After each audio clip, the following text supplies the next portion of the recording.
কোরবানি সম্পর্কে আমরা মূলত ইব্রাহিম আলাইহিস সালামের সুন্নাতের উপরে আল্লাহ তাআলা আমাদেরকে কোরবানি দিয়েছেন।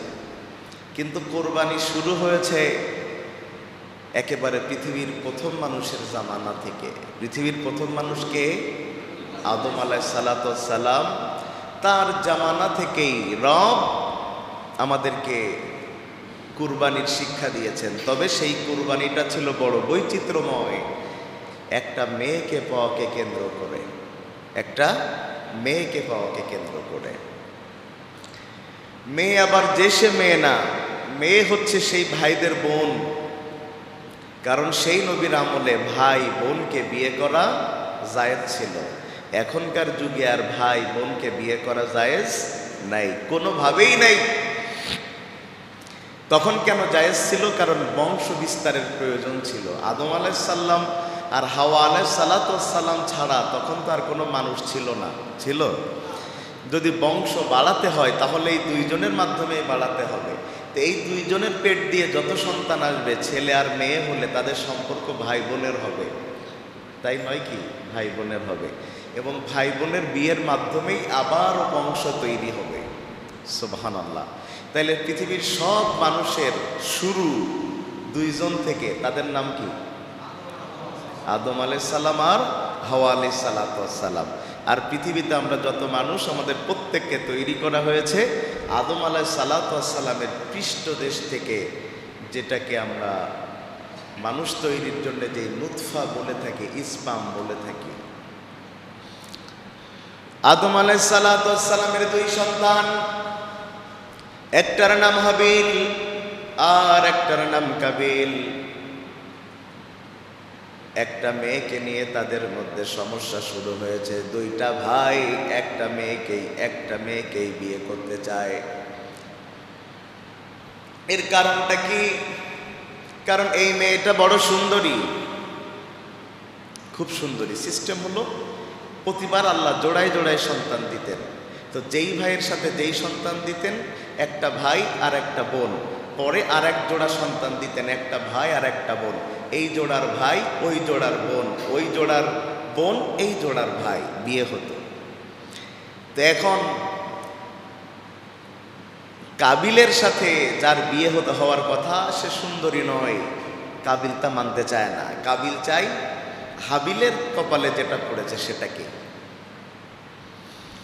এই নিয়ে দুইজনের মধ্যে মনোদ্বন্দ্ব। রব্বে করিম আল্লাহ দুইজনকেই কুরবানি করার কথা বললেন। তোমরা কুরবানি করো, যার কুরবানি আমি আল্লাহর দরবারে কবুল হবে তার জন্যই মেয়েটা বরাদ্দ হবে। হাবিল আর কাবিলের তখন দায়িত্ব ছিল আলাদা আলাদা। কাবিলের দায়িত্ব ছিল তখন ফসল ফলানো, গম উৎপাদন করা, আর হাবিলের দায়িত্ব ছিল সেই সময় পশুগুলো উৎপাদন করা, পশুগুলো দেখাশোনা করা। একজন পশু সম্পদ মন্ত্রণালয়ের দায়িত্ব পালন করে, আর একজন কৃষি মন্ত্রণালয়ের দায়িত্ব পালন করে। দুইজনকে দুইটা দেখার দায়িত্ব দিয়েছেন আল্লাহ। দুই ভাই, আল্লাহ বললেন কুরবানি করো। ওই সময় কুরবানি কবুলের যেই সিস্টেম ছিল, এখন যদি থাকতো কেউ কুরবানি করতে সাহসই করতো না। ওই সময় কুরবানির যেই সিস্টেম যদি এখন থাকতো কবুলিয়াতের, ম্যাক্সিমাম মানুষ লজ্জায় মরে যাওয়ার ভয়ে কুরবানি করতো না। ওই সময় কুরবানি যারটা কবুল হতো তারটাকে আল্লাহ জ্বালিয়ে দিয়ে কবুল করে নিতেন। এখন আমাদেরটা একটাও তো জ্বলার সম্ভাবনা খুব কম।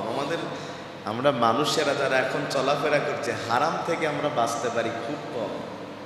হারাম থেকে বাঁচা খুব কঠিন ব্যাপার হয়ে দাঁড়িয়েছে ভাই, খুব কঠিন। এখন কাবিল চিন্তা করে, যেহেতু আল্লাহ পুড়াই দেবে, যেহেতু আল্লাহ জ্বালায় দিবেন, তাহলে ভালো ফসল দিয়া লাভ কি?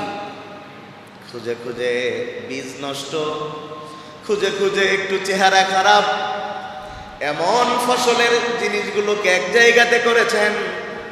আর হাবিল আলাইহিস সালাম তিনি যেহেতু পশু দেখাশোনা করেন, তিনি চিন্তা ভাবনা করলেন যেহেতু আল্লাহকেই দিব, সবচাইতে ভালোটা দেই। সুবহানাল্লাহ। এই হচ্ছে নিয়তের পার্থক্য। একজন চিন্তা করলো আল্লাহ তো জ্বালিয়েই দিবেন, তাহলে বেশি ভালোটা দিয়ে লাভ কি, ও তো জ্বলেই যাবে।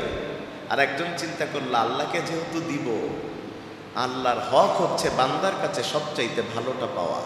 সুবহানাল্লাহ, সুবহানাল্লাহ। এত খুশি হলেন আল্লাহ সুবহানাহু ওয়া তাআলা, হাবিলের কুরবানিকে আল্লাহ কবুল করলেন। আর ওই মেয়েটাকে হাবিলের জন্য আল্লাহ বাছাই করলেন। আল্লাহ তাআলা ঠিক এইভাবে সেই কথা কোরআনের মধ্যে বলে দিয়েছেন, ওয়াতলু আলাইহিম নাবাবনাই আদম বিল হক ইয ক্বাররাবা কুরবানান ফাতুকবিলা মিন আহাদিহিমা ওয়া লাম ইউতাকাব্বাল মিনাল আখার ক্বালা লাআকতুলান্নাক ক্বালা ইন্নামা ইয়াতাকাব্বালুল্লাহু মিনাল মুত্তাকিন। আমার আল্লাহ কি বলছেন? তুমি আদমের নবীকে বলছেন, তুমি আদম আলাইহিস সালাতু ওয়াস সালামের দুই পুত্রের ঘটনা সঠিকভাবে বর্ণনা করো। কি সেই ঘটনা? যখন তারা কুরবানি করেছিল, একজনের কুরবানি কবুল করা হয়েছিল, আর একজনের কুরবানি কবুল হয় নাই। একজনের নিয়ত সঠিক ছিল, আর একজনের নিয়ত সঠিক ছিল না। যারটা কবুল হলো সে তো আল্লাহর কাছে কবুলিয়াতে চলেই গেছে, আর যারটা কবুল হয় নাই সে এবার রাগ করে বলতেছে আমি তোমাকে হত্যা করব। তার মানে অনেক সময় মানুষ আছে যারা বিজয় লাভ করতে না পারার বেদনায় বিজয়ী মানুষ সৎ হলেও তাকে হত্যা করার চেষ্টা করে। তবে শুনেন, সব বিজয় বিজয় না। কিছু কিছু বিজয় আছে দেখা দৃষ্টিতে মনে হয় বিজয়, কিন্তু ওটা জীবনের সবচাইতে চরম পরাজয়। এখন আপনার জ্ঞানের স্বল্পতা আছে বলে আপনি বুঝতেছেন না। হুসাইন রাদিয়াল্লাহু তাআলা আনহু আর ইয়াজিদের মধ্যে কারবালায় যে অসম যুদ্ধ হয়েছিল, সেই যুদ্ধের কূটনৈতিক দৃষ্টিকোণ থেকে ওই যুদ্ধে জয় হয়েছিল কে? কূটনৈতিক দৃষ্টিকোণ থেকে কে জয়ী হয়েছে? ইয়াজিদ। শুধু জয়ী হয়েছে তাই না, নিরঙ্কুশ বিজয় অর্জন করেছে। এবং তার তৎকালীন তাকে সে শত্রু মনে করেছে, তাকে একেবারে বংশশুদ্ধা হত্যা করেছে। ওই সময় হুসাইনের নাম নেয়ার মতো লোক রাখে নাই। কথা ঠিক নয় কি? ওই দৃষ্টিকোণ থেকে দেখলে ওই সময় বিজয় লাভ করেছে কে? ইয়াজিদ। আর পরাজিত হয়েছে কে? কিন্তু ইতিহাস তো তার উল্টা কথা বলে। আজকে হুসাইন রাদিয়াল্লাহু তাআলা আনহুর শাহাদাতের ১৫০০ বছর পরে সারা পৃথিবী জুড়ে হুসাইনের জন্য দোয়া হয়। তার সবচেয়ে বড় বিজয় ছিল গোটা পৃথিবীর মানুষের দোয়া সে লাভ করেছিল। কিন্তু ইয়াজিদের জন্য কি হয়? এখন আপনি যে বিজয় লাভ করলেন নিরঙ্কুশ, সব আপনার, কিন্তু মানুষ আপনারে গালি দেয়, খালি দোয়া করে, মরে না কেন? আপনার বোঝা উচিত কোনটা জয় আর কোনটা পরাজয়। কথা কি শুনতেছেন আপনারা আমার? জয় আর পরাজয় বোঝা উচিত। টাকা ইনকাম করতে যে সম্মান নষ্ট করা উচিত নয়। আপনি টাকার পাহাড় করেছেন, কিন্তু গ্রামের কেউ আপনাকে দেখতে পারে না, আপনার নাম শুকলেই নাক সিটকায়, আপনাকে যে সালামটা দেয় লস যায় যে মুরব্বী মানুষ সালামটা না দিলে কি মনে করে, ভালোবাসার কোনো জায়গা সেখানে নাই। আর একজন মানুষ ওই সামান্য ছোটোখাটো কাজ করে, সংসার ঠিকঠাক চলে না, কিন্তু মানুষের ভালোবাসা এমন পেয়েছে মানুষ তাকে সালাম দিলে তৃপ্তি বোধ করে। এখন আপনি বলেন, আপনি টাকাওয়ালা হয়ে জয়ী হয়েছেন নাকি ওই দিনমজুরি লোকটা জয়ী হয়েছে? মানুষের ভালোবাসা যে পেয়েছে। তাইলে আমরা জানলাম পৃথিবীর প্রথম কুরবানি শুরু হয়েছে পৃথিবীর প্রথম মানুষ আদম আলাইহিস সালাতু ওয়াস সালামের জামানায়, আর কুরবানি করেছেন তার দুই সন্তান। আর আমরা যেখান থেকে কুরবানি পেয়েছি, আমরা কুরবানি পেয়েছি কোত্থেকে? মানে কার সুন্নাত থেকে বলেন? ইব্রাহিম আলাইহিস সালাতু ওয়াস সালামের সুন্নাত থেকে। আল্লাহ সেটা আমাদের জন্য কায়েম করে দিয়েছেন। ঘটনা তো সবার জানা। আমি তো ঘটনা বলার জন্যে কথা বলছি না, আমি শিক্ষার জন্যে কথা বলছি। এই এখানে যারা বসে আছেন, আমার দিকে সবাই তাকান, এখানে যারা বসে আছেন, এই কথাটা বলার জন্য আমার ভরা মজলিস থাকলে ভালো হতো, পরে আমি আবার রিপিট করতে পারবো না। এখানে যারা বসে আছেন, আমরা যারা বসে আছি, আমরা ম্যাক্সিমাম মানুষ আমাদের সন্তান আদিকে মানুষ করার নামে তাদেরকে হাতে করে জাহান্নামে ঢুকাচ্ছি, আমরা সেটা মাথায়ও আনছি না। ম্যাক্সিমাম মানুষ, আমি থেকে শুরু করে আপনারা সবাই, আমরা নিজে হাতে করে আমাদের সন্তানকে জাহান্নামী বানাচ্ছি, আমরা সেটা বুঝতেই পারছি না। আপনি মনে মনে ভাবতেছেন একটু বাড়তি কথা হয়ে গেল। আপনার কাছে গেলে আপনি গর্ব করে বলেন আপনার ছেলে ডক্টর, আপনার কাছে গেলে আপনি গর্ব করে আমাকে শোনাচ্ছেন আপনার ছেলে ইঞ্জিনিয়ার, আপনার কাছে গেলে আপনি আমাকে গর্ব করে শোনাচ্ছেন আপনার ছেলে সেনাবাহিনীতে আছে, আপনার কাছে গেলে আপনি আমাকে গর্ব করে শোনাচ্ছেন আপনার ছেলে কাস্টমসে আছে, 5 বছর চাকরি যেতে না যেতে আপনাকে 50 বিঘা জমি কিনে দিয়েছে। বিশাল প্রশান্তির গল্প আপনি আমাকে শোনান। আল্লাহ, সন্তানকে ডক্টর করার জন্য, ইঞ্জিনিয়ার করার জন্য, মানুষ করার জন্য আপনার কোনো চিন্তার শেষ নাই। আপনার সন্তান A+ পেল কিনা এটা নিয়ে আপনার চিন্তার কোনো শেষ নাই, কিন্তু আপনার ওই ছেলেটা জান্নাতের পথে চলছে কিনা এটা নিয়ে আপনার সামান্য চিন্তা না। আপনি তার বাবা নামে, তবে তাকে আপনি জাহান্নামে নেয়ার জন্য আপনি নিজেই চেষ্টা চালাচ্ছেন, আপনি নিজেই চেষ্টা চালাচ্ছেন। আমাদের সমাজে আমরা যারা বাবা, এই মসজিদে এসে সামনের কাতার দখল করতেছেন অনেক বাবারা। হাজী সাহেব,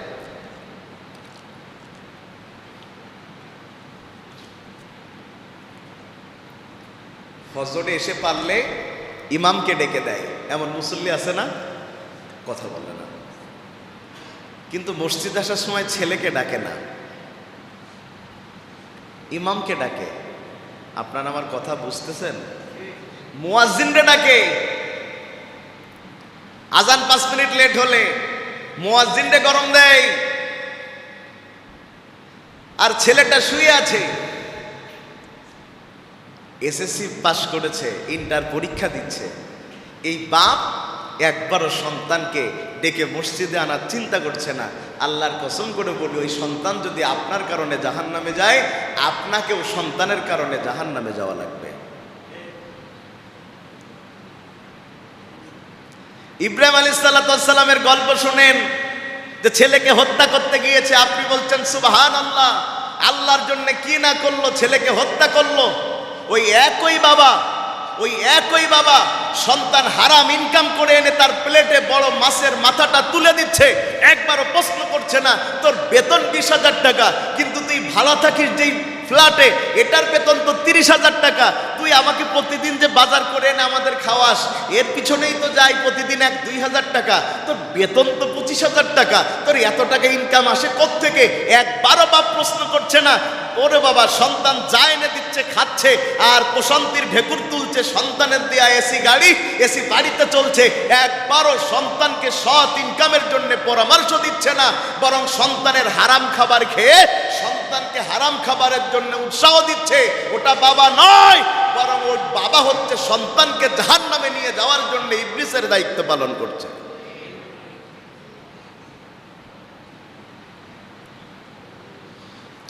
ইব্রাহিম আলাইহিস সালামের কথা শোনেন এবার।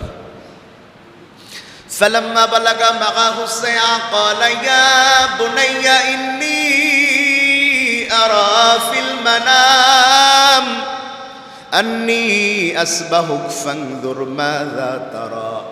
ইব্রাহিম আলাইহিস সালামের সন্তান নাম ইসমাইল আলাইহিস সালাম। ফালাম্মা বালাগার যেটা আমরা বলি বালেগ হওয়া, কি হওয়া বলি? বালেগ হওয়া। বালেগ হওয়া মানে তো একটু বুঝ হয়েছে না হয়নি? কথা বলে না। বালেগ হওয়া মানে কি হয়েছে? বুঝ হয়েছে। পিতার সাথে চলাফেরা করার বয়স হয়ে গেছে, পিতা কিছু একটা বললে বুঝে। সুবহানাল্লাহ। পৃথিবীতে যত নবী আল্লাহ পাঠিয়েছেন, সেই যুগের ওই নবী সবচেয়ে বেশি জ্ঞানী ছিলেন। সুবহানাল্লাহ বলছেন না?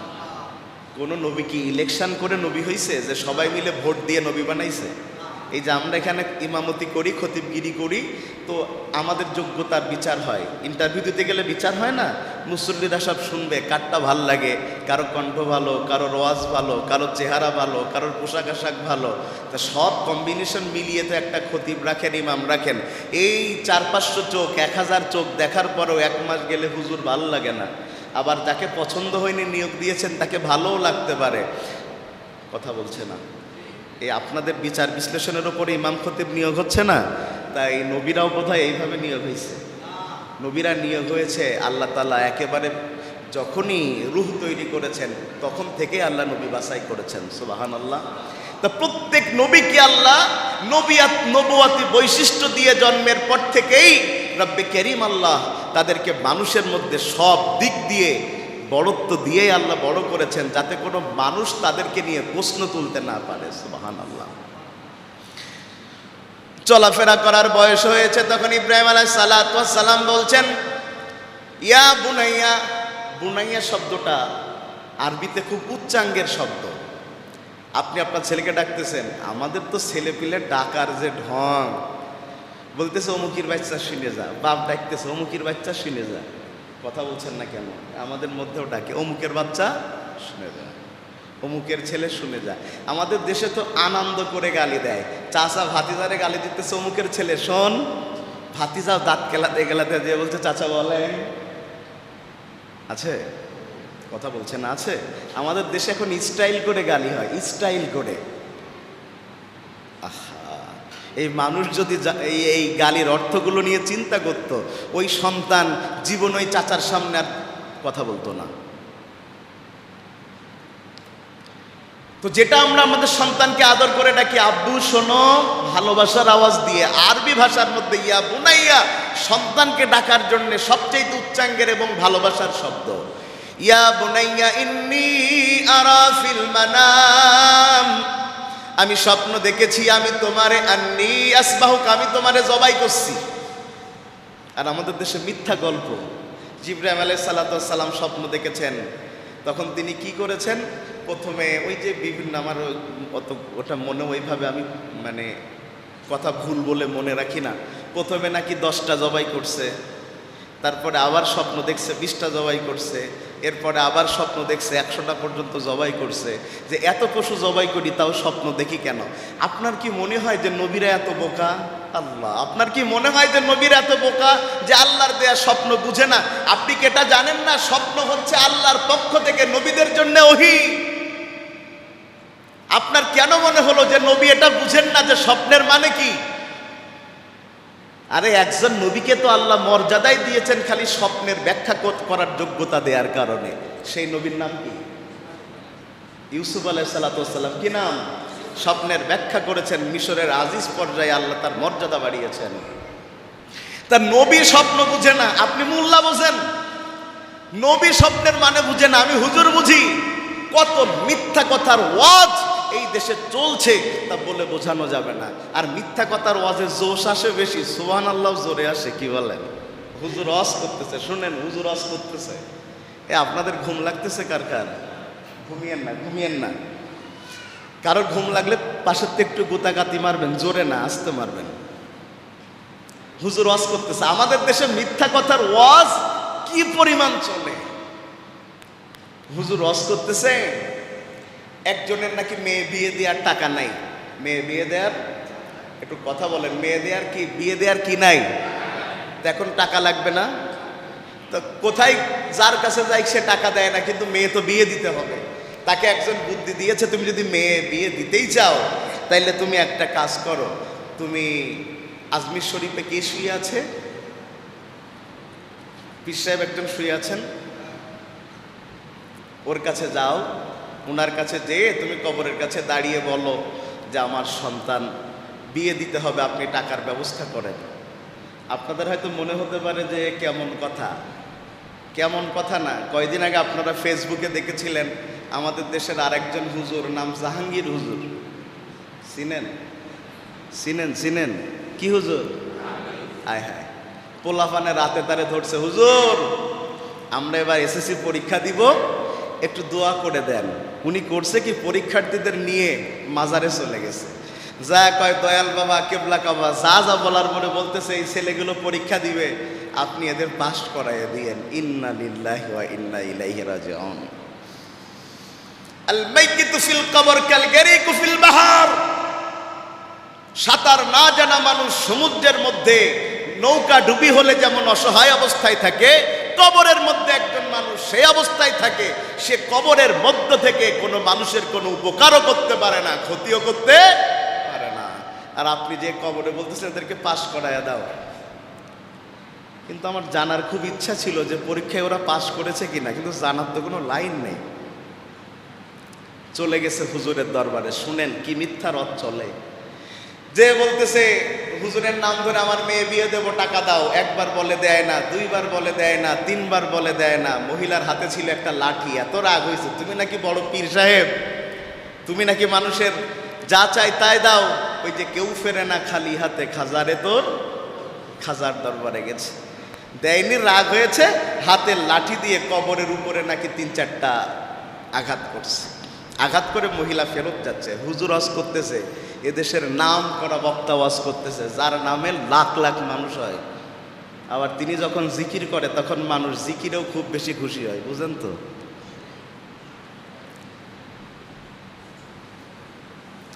লোকটা মহিলা চলে যাচ্ছে, মাশাআল্লাহ, তো চলে যাচ্ছে। হঠাৎ পিছন থেকে একজন ডাক দিয়েছে, মা দাঁড়াও। লোকটার গায়ে চটার বস্তা বেঁধে উঠে যাচ্ছে, মা দাঁড়াও, এই যে তোমার মেয়ের বিয়ের জন্য টাকা। মহিলা এবার অবাক হয়ে বলতেছেন,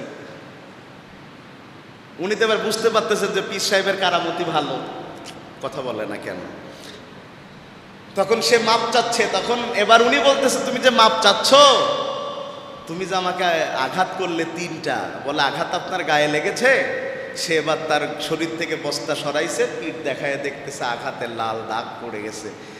সামনে শ্রোতারা বলতেছে সুবহান আল্লাহ, সুবহান আল্লাহ, সুবহান আল্লাহ।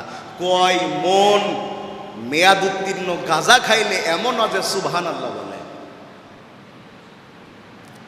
এমন একটা না। আমি এখানে বসে শখানিক উদাহরণ আপনাদের দিতে পারবো। জোনায়েদ বাগদাদি নামে এক আল্লাহর ওলি ছিলেন, আসলেই তিনি আল্লাহর ওলি ছিলেন। তো উনি সেই সময় অন্য গ্রামে যাবেন, দিন এই কথা শুনতেছেন আপনারা, আমার শুনতেছেন?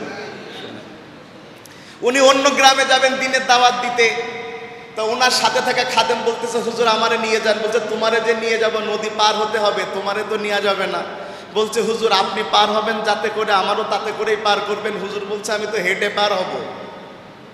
নদী কি করে পার হবে? হেঁটে পার হবে। হতে পারে আল্লাহ যদি হাঁটাতে পারেন, তা আমার তো সমস্যা নেই, কিন্তু ওদের সমস্যাটা দেখেন। খাদেম জোর করছে যে আমাকে নিয়ে যেতেই হবে।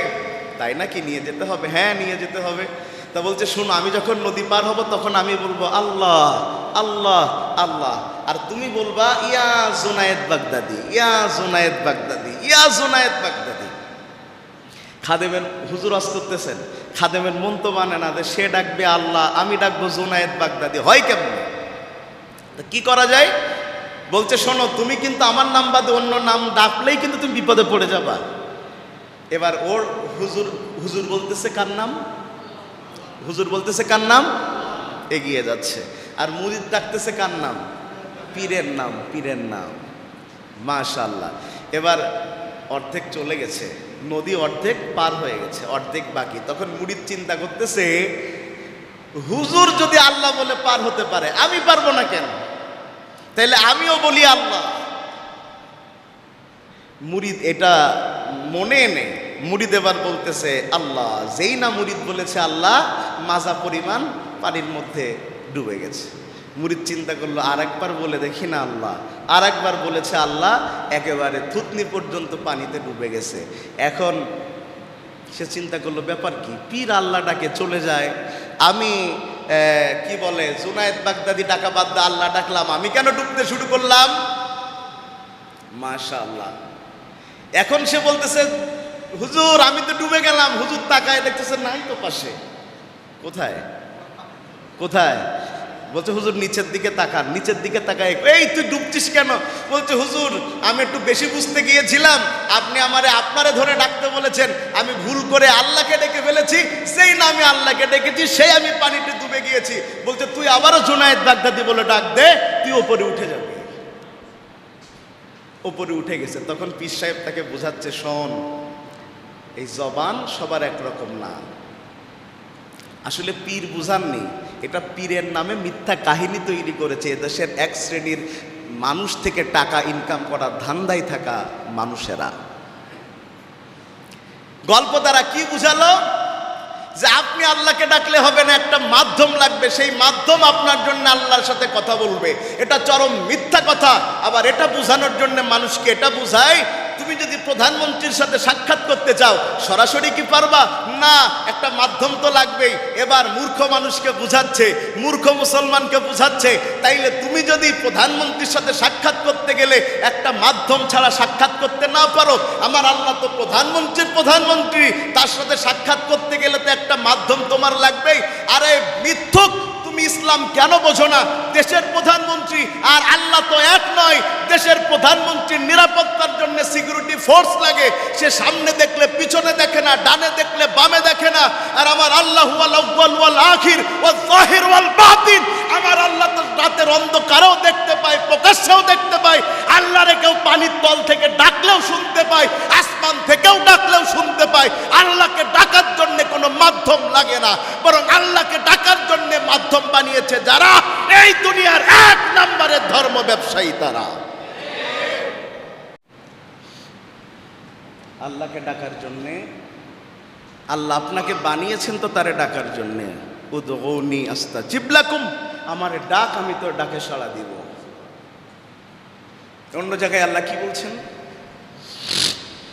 ওয়াইজা সাগালাকা ইবাদি আন্নী ফাইন্নী করিব। আমার আল্লাহ বলছেন, বান্দা যখনই, নবী মানুষ আপনার কাছে জানতে চায় যে আমি আল্লাহ কোথায়। ওয়াইজা সাআলাকা ইবাদি আন্নী, মানুষ জানতে চায়, বান্দা জানতে চায় আমি আল্লাহ কোথায়।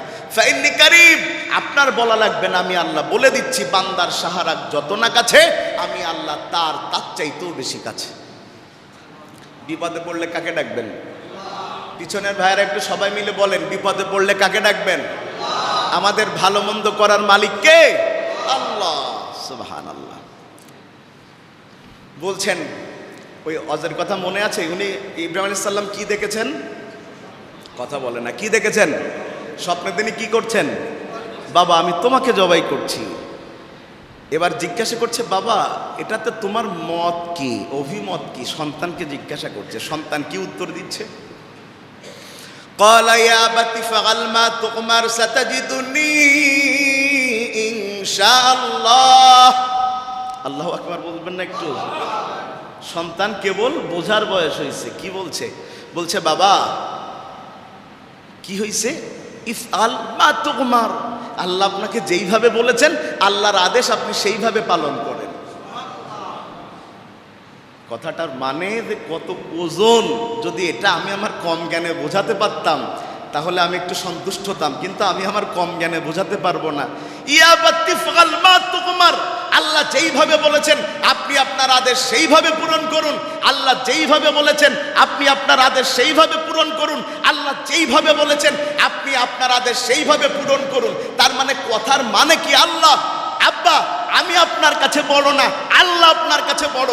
আল্লাহর কথা রাখার জন্য আমার মতো হাজারো ছেলেকে কুরবানি করবেন, একবারও পিছনে তাকাবেন না।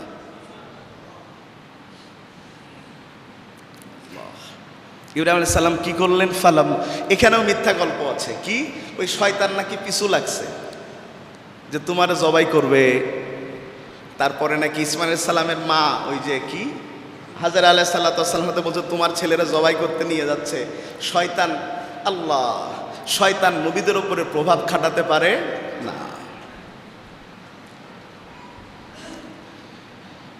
ও এইগুলো তো আলোচনা সামনের জুমাতে রেখেছে, মাসাইলগুলো দেখছি।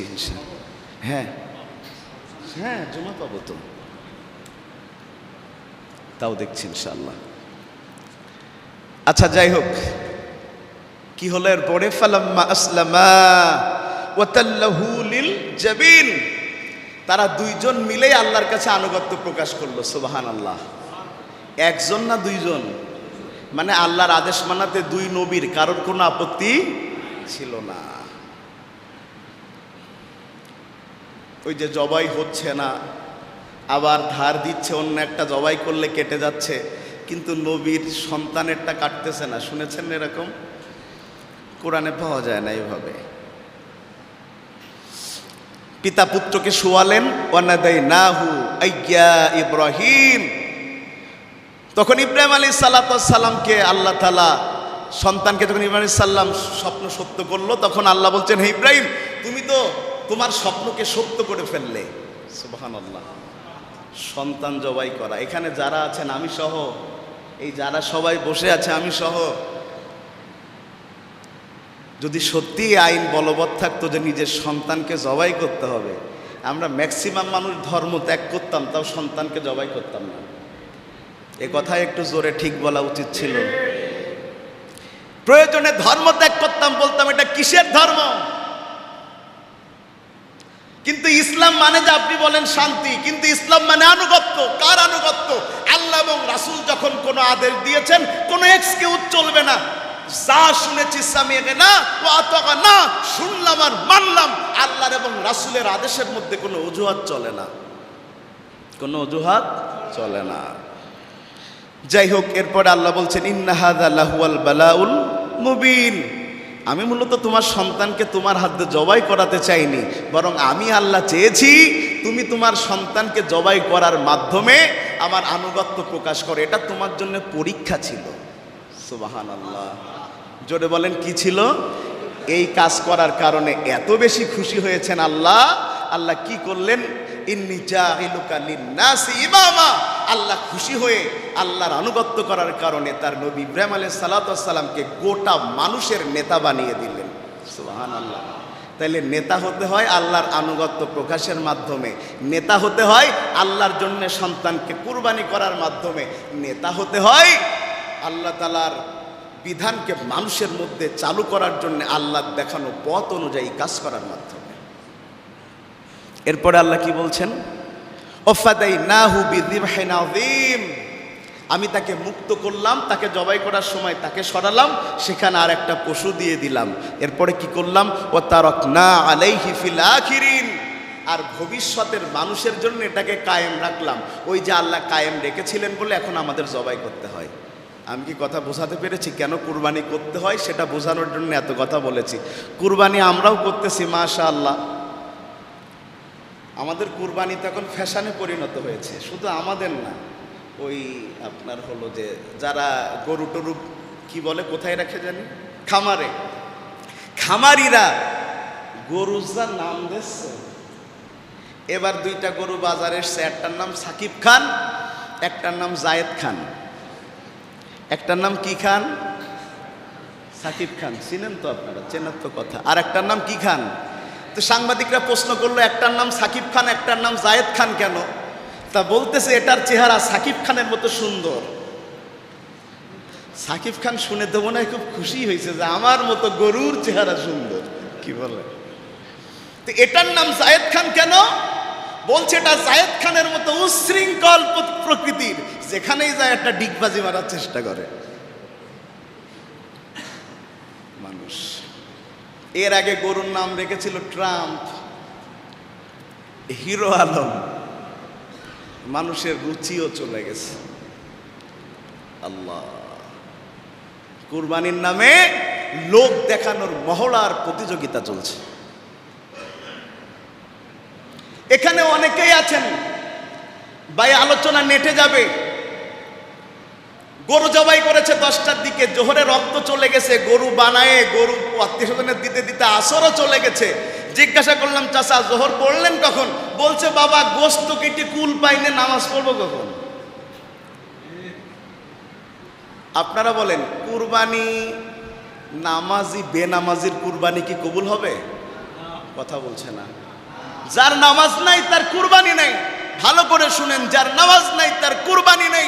ফাসাল্লি রাব্বিকা ওয়ানহার, আগে নামাজ পড় তারপরে কুরবানি দে। আর আমরা এত বড় মুসল্লি হয়ে গেছি, আমরা কুরবানির গোশত কাটতে যেয়ে নামাজ পড়ার টাইম পাই না। বিশাল ব্যাপার। হাত তোলা মুসল্লি তো বোঝেননি মনে হয়, লোকের তো আমাদের বিশাল ব্যাপার। আমরা এখন ইসলাম পালন করি হাত তোলার জন্যে, পজিশনে যাওয়ার জন্য। যার নামাজ নাই তার কুরবানি নাই। বলেন, যার নামাজ নাই কুরবানি নাই। প্রিয় ভাইয়েরা, যারা হারাম টাকায় কুরবানি দেওয়ার চিন্তা করতেছেন, গরুর যদি জবান থাকতো, কথা শুনতেছেন, গরুর যদি জবান থাকতো, গরু বলতো তোর পায়ে ধরি ভাই, আর যাই করিস হারাম টাকা দিয়ে আমার জবাই করিস না। কপাল ভালো যে গরুর জবান নেই, ছাগলের জবান নেই। প্রিয় ভাইয়েরা, আমরা আরেকটু দুই একটা কথা বলবো ইনশাআল্লাহ।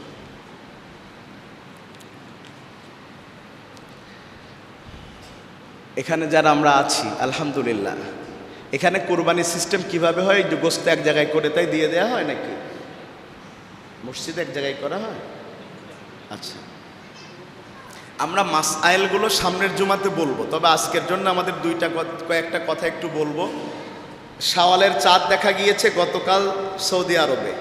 আমাদের দেশে তো অঘোষিত একটা সিস্টেম হলো, সৌদি আরবে যেদিন চাঁদ দেখা যাবে তারপরের দিন আমাদের দেখা যাবে।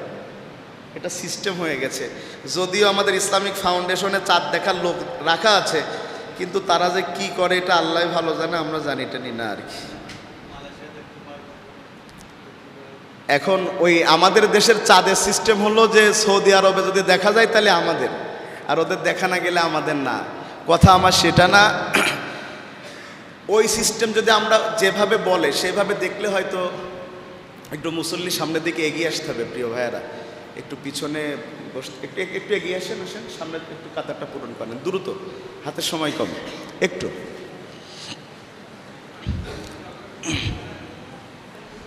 খুব দ্রুত আসেন একটু।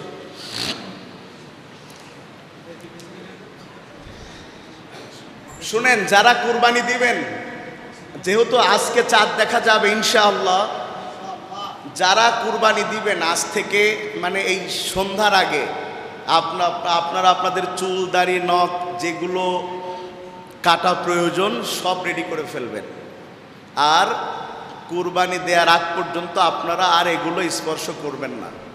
যদি না করতে পারেন, এতটা বরকত যারা হজে গিয়েছেন, ওই হাজিদের যারা হজে যে কুরবানি করছেন তাদের সাথে কুরবানি কবুল হওয়ার ব্যাপারে হাদিসে বর্ণনা রয়েছে। সুবহানাল্লাহ। এজন্য আপনারা আজকের মধ্যে, তবে যদি কারোর অতি প্রয়োজন হয় কাটলে যে হারাম হবে বিষয়টা কিন্তু তা না। ক্লিয়ার করি, কাটলে হারাম হবে বিষয়টা তা না। কিন্তু এত বড় সওয়াব থেকে বঞ্চিত হওয়ার তো বিনা কারণে কোনো কারণ নাই। এজন্য আমরা ইনশাআল্লাহ এটা ফলো করব আজ থেকেই ইনশাআল্লাহ। চাঁদ দেখার পর থেকেই তাকবীর চলবে 13 তারিখ পর্যন্ত। চাঁদ দেখার পর থেকেই তাকবীর চলবে কত তারিখ পর্যন্ত? কি তাকবীর বলেন?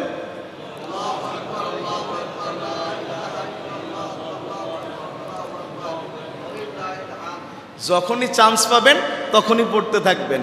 মোবাইল স্ক্রল করে জায়েদ খানের ড্যান্স দেখে আর লাভ নেই। একটু সময়গুলো একটু আল্লাহর জিকিরে দেন। এরপরে কুরবানির পশু জবেহ করার পূর্ব পর্যন্ত 10 দিন নখ ও চুল না কাটা, যেটা বললাম। 3 নাম্বার হচ্ছে আরাফার দিবসে রোজা রাখা। আরাফার দিবসে রোজা রাখা, রোজা রাখবেন এই দিন। ওই ডেটটা আগে ওই চাঁদ উঠুক আজকে। যদি সুযোগ থাকে 1 থেকে 9 তারিখ পর্যন্ত একটানা রোজা রাখবেন। যদি সম্ভব হয় 1 থেকে 9 তারিখ পর্যন্ত একটানা রোজা রাখবেন। কেন? সূরা ফাজরের তাফসীরের মধ্যে এই কথা এসেছে। আল্লাহ তাআলা এই মাসের প্রথম 10 দিনকে নিয়ে আল্লাহ কসম করেছেন, ওয়াল ফাজরি ওয়া লায়ালিন আশর। 10 দিনের আল্লাহ কসম করেছেন, সেই 10 দিন হচ্ছে জিলহজের 10 দিন। এত বরকতময়, এক একটা দিন রোজা রাখলে 1 বছরের সমান মর্যাদা। এক একটা দিন রোজা রাখলে 1 বছরের মর্যাদা। যদি সুযোগ থাকে একটানা রাখবেন। আরাফাত দিবস নিয়ে মারামারি না করে একটানা রাখতে থাকেন, দিন যেদিন পড়ে সেদিন পেয়ে যাবেন আর কি মোটামুটি। 9 জিলহজ ফজরের নামাজের পর থেকে 13 তারিখের আসর পর্যন্ত আমাদের জন্যে ওই যে প্রতি নামাজের পরে তাকবীর পড়তে হয়, যে তাকবীর আমরা একটু আগে দিলাম, এই তাকবীর পড়তে হবে। সামর্থ্য থাকলে কুরবানি দিতে হবে, সামর্থ্য থাকলে। এখন সামর্থ্য কারে বলে? সামর্থ্য কারে বলে?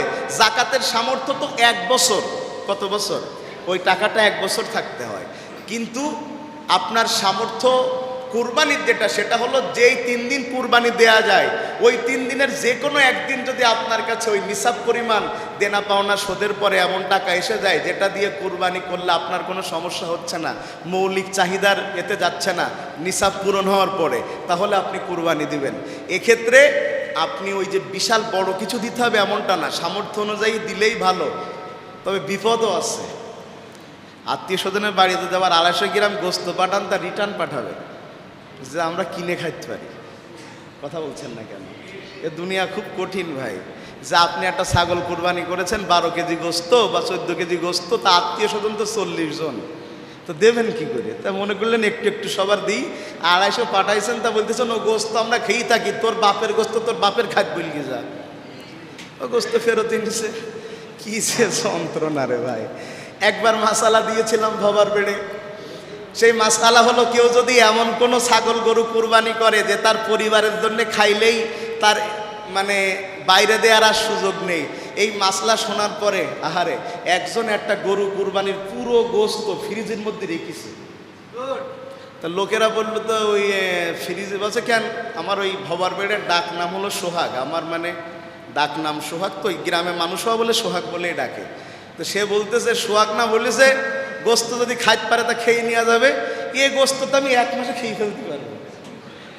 এখন আমি বলতে ভুলে গিয়েছি, যদি আপনারা পরিবার সহ এক বেলায় খেয়ে নিতে পারেন, তাহলে আপনারা বাইরে না দিলেও হবে। ওই যে এক বেলা শব্দটা বলিনি, ও পুরো তাফসির করে 1 মাস বানাই নিছে,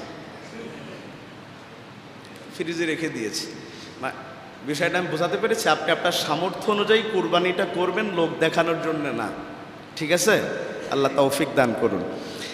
প্রিয় ভাইয়েরা, আমরা আগামী জুমাতে আল্লাহ তৌফিক দান করলে কোরবানির মাসাইলগুলো বলবো। আপনারা এর মধ্যে যাদের কোরবানির পশু কেনার দরকার, আপনারা পশু কিনে ফেলবেন। আর বিশেষ করে ওই যেটা বললাম, মানে চুল দাড়ি নখ এগুলো আর চা দুটার পর থেকে আর কাটবেন না ইনশাআল্লাহ। আল্লাহ তাআলা আমাদের আজকের আলোচনায় বরকত দান করুন। আর ওই এটা কি প্রশ্ন আসলো? এটা ও কোরবানি কাদের জন্য ওয়াজিব? আমরা সামান্য একটু বলেছি, বাকিটা আগামী দিন বলবো। 7 ভাগে কুরবানি করা নিয়ে আলোচনা করেন, ওটা অবশ্য সামনের দিন বলবো। ভাই দেখেন, 7 ভাগে কুরবানি জায়েজ কি না জায়েজ এটা একটু পরে বলি, তার আগে একটা কমন সেন্সের কথা বলবো। মানুষ এখন শেয়ারে ব্যবসা করতে চায় না, চায়? বলে ছোট ব্যবসা করব, চার দোকান দিব, তাও 1 লাখ করবো। কেন বলেন তো? কিলাকিলি লাগে, সমস্যা হয়, মতে মেলে না, কয়েকদিন পরে এই সেই ঝামেলার কোনো শেষ নেই। শেয়ারে মানুষ ব্যবসাটাই করতে চায় না। আমি শেয়ারে কুরবানি দেওয়ার ক্ষেত্রে অনুৎসাহিত করি। আমি আবারও বলছি, জায়েজ না জায়েজ পরের কথা, সেটা আমি আগামী জুমায় খোলাসা করব। যেহেতু আপনারা কুরবানির পশু কিনবেন নিয়ত করছেন, তাই আমি এটা বলে দিচ্ছি। আমি যেটা বোঝাতে চাই সেটা আপনি একটুখানি বোঝেন ভাই, একেবারে স্বাভাবিক ফর্মে বুঝেন। আপনারা 7 জনে গরু কিনতেছেন 1.5 লাখ টাকা দিয়ে। কত টাকা? কত টাকা করে পড়তে পারে এক একজনের?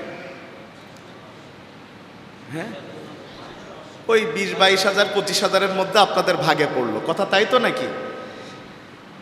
আপনি যেই 7 জনকে নিয়েছেন, এর মধ্যে যদিও কোরআন হাদিস এটা বলে যে একজনের দায় আর একজন বহন করবে না, এই আমলটার ব্যাখ্যা আলাদা, এটার সাথে মিলাবেন না। অনেকে মিলায় যার আমলের বিচার আল্লাহ তার করবে, তাইলে কুরবানিতেও তা, এটার ব্যাখ্যা আলাদা ভাই, এটাকে এর সাথে মিলাবেন না।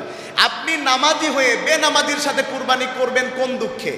আপনার ইনকাম পুরো সলিড, সকালে আপনি কাজে যান, সন্ধ্যাবেলায় কাজ করে ফিরে আসেন, একেবারে ঘাম ঝরানো পয়সা, আপনি বুকে হাত দিয়ে বলতে পারেন এর ভিতরে 4 আনা পয়সা হারাম ঢোকেনি। আর আপনি যার সাথে ব্যবসায় গিয়েছেন, তার সুদের সাথে কারবার থাকতে পারে, ঘুষের সাথে কারবার থাকতে পারে, তার ফাঁকি দেওয়া জমির ফসলের টাকা থাকতে পারে, তার বাড়িতে কাজ করা কর্মচারীর টাকা ফাঁকি দেওয়ার টাকা তার থাকতে পারে। কথা বলছেন না কেন? থাকতে পারে। আপনি তার সাথে যুক্ত হয়ে কেন আপনি নিজেকে নিজে বিপদে ফেলছেন?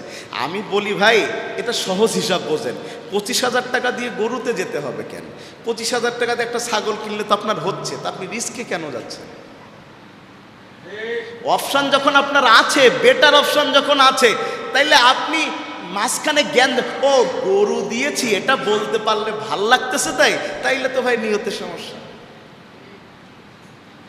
আপনি আপনার নিজের টাকায় এককভাবে যান ভাই, নিয়তের সমস্যা থাকবে না, কিচ্ছু থাকবে না। আর আমি ধরেন জহির ভাইয়ের সাথে, সত্যি সত্যি না এমনি বলছি, ধরেন জহির ভাইয়ের সাথে আমি কুরবানি গেলাম, এখন জহির ভাই চিন্তা করতে ভুড়িটা আমার পুরো দিবেন কি না, আমার ছেলেটা খুব ভুড়ি খায়, আমি চিন্তা করতেছি আমার ঠ্যাংগুলো দিলি ভালো হতো। এখন উনি খালি তাকাচ্ছে আর আমি খালি তাকাচ্ছি, ঠ্যাং কার দিক যায় ভুড়ি কার দিক যায়, ঠ্যাং কার দিক যায় ভুড়ি কার দিক যায়। কোনো রকম যদি ওর ভুড়ি ঘুরে আমার কাছে এসে আমার ঠ্যাং ঘুরে ওর কাছে গেছে, ভাই মুখের দিকে আর তাকান যাচ্ছে না, মনে হচ্ছে ওর মুখই জলাবান মেরিছে। আপনি কেন রিস্কে যাবেন ভাই? ওর চাইতে আপনি ওই 20,000 টাকায় নিজে একটা ছাগলে করেন সুন্দর। তবে ওই 7 জনে কোরবানি করার যেই দলিল, আমরা এই বিষয়ে আগামী জুমাতে কথা বলবো। তবে আমরা আজকে এইটুক পরিমাণ বললাম, কারণ আপনারা অনেকে পশু কিনবেন, সুযোগ থাকলে এককই করার চেষ্টা করবেন, এটাই সবচেয়ে সুন্দর পদ্ধতি। আসসালামু আলাইকুম রহমতুল্লাহ বারাকাতুহু।